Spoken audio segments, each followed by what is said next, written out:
now. The banking crisis, remember Yellen, like 4 or 5 years ago, said there'll never be another crisis in her lifetime? Just clearly silly, right? I mean, it's cyclical, and as sure as the sun sets and rises, there was going to be another financial crisis. And the more people say it's contained or it's over, the more you know it's not, right? So, first you had Yellen say it wasn't going to happen, and then it happened. Then you had Powell say, well, it's totally contained. And then 2 more banks failed. Then you had the president say, definitely perfectly healthy, everything's good. No. So the first thing that happened is the banks had the crisis in 2009. And what happened? Fed lowered interest rates to 0 and said, all right, we'll re-liquefy the banking system by lending you money. Okay? So we'll lend you money for 0. You take that money and you buy bonds. Okay? Government bonds. So why would they do that? Well, because it was a free arbitrage, right? If you borrow 0 and you get paid 3, you lever that up 10, 11, 12 times and you make a lot of money. Crypto is opt-out. It's an opt-out mechanism. It allows you to opt out with a portion of your wealth from the Fiat Fiasco. What is the Fiat Fiasco?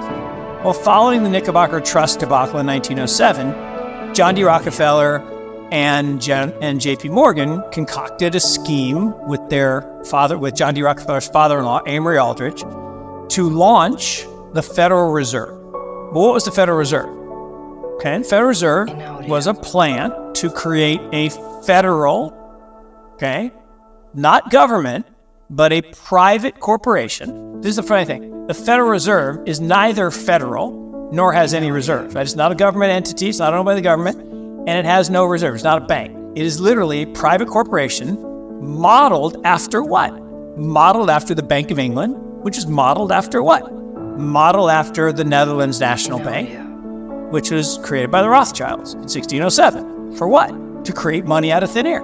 We have this weird dynamic that the Fed exists to steal the wealth of the masses through this thing called inflation. Inflation is not good for us. So what happened?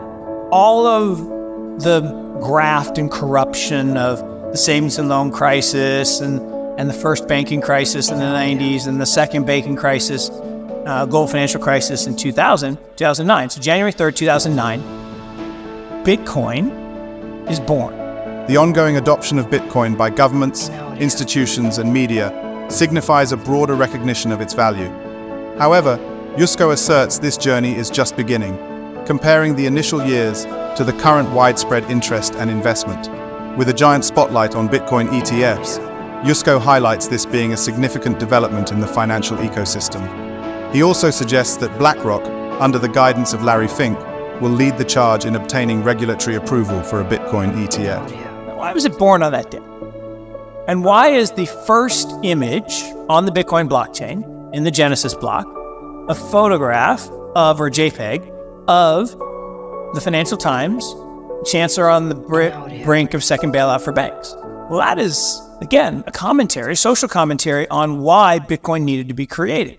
It needed to give us a way to take our fiat, convert it into something that is no longer inflationary, can't be devalued because there's a finite supply, it's scarce. That deflationary asset allows us to protect ourselves against this fiat fiasco. It means we can create fiat out of thin air. So fast forward to today, what are the implications? Well, the banks re-liquefied themselves. Then these other competitors rose up and they were threatening the guys at the top again. So what do? They foment fear and create a reverse bank run. So all the money flows back up to the top banks. Why? Central bank digital currencies. Well, what's a central bank digital currency? Central bank digital currency is not Bitcoin. It's not Ethereum.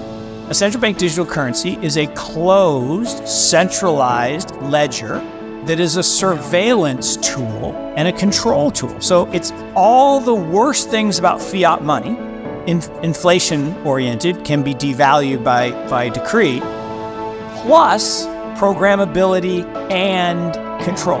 It means a living nightmare and surveillance. Bitcoin has held up, as you said, really well, right? We got the second and third largest bank collapses in history and Bitcoin's up. What's going to happen to Bitcoin? Everybody, would have said, oh, it'll be down 50%. It'll go to zero. Peter Schiff would have been saying, oh, it'll definitely be zero then. Here's the thing. Over the last 10 years, gold is down and Bitcoin's up about, it's like 850%. So gold is down and Bitcoin's up 850%. So something's broken in that model, but the money keeps getting worse.